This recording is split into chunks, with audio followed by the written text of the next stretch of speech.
when you look at it, what do I do first? What do I do? What are my steps? What are my practical steps? I do believe that it is to ask, to make a bold, what I would call outrageous request, but something that's realistic for you. For me to say, I said 15 years ago, I want to change, touch, and transform teen lives. I want to teach teens how to fall madly in love with themselves and how to make integrity-based decisions.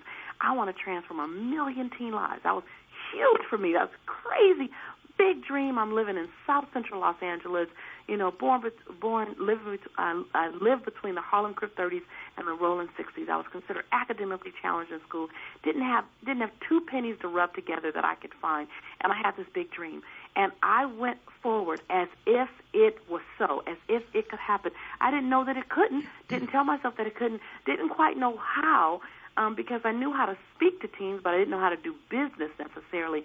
And so I would say when you're looking at what's the first step, it's what do you want? What do you want? What design what it looks like. I think many people live as if their future equals their past or their past equals their future, even though in our life called Bill's autobiography, Lisa's autobiography, our first 25 chapters up until this very day, right here that we're speaking on this phone, up until this very day, every single chapter is already in print. It's already been written. We can't change it.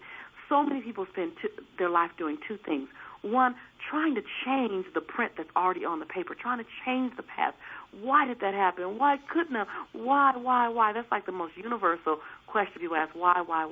Well, everything happens for a reason, and you don't have to know the reason right now, but it's all made you who you are today, and your job is to be okay with that person. The second thing they do is they cut and paste old stories into the next chapter.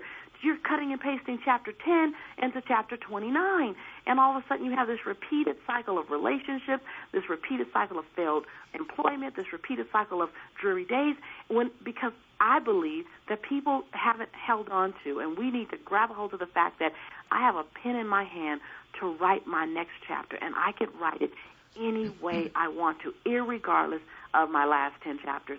I think when we get that, we have that power of design. I think that's the most exciting part of my workshops, when I see the participants, adults or teens, but really when my teens do it, I get really excited. When I see they look in their eyes, it's like, wow, I am the author of my story.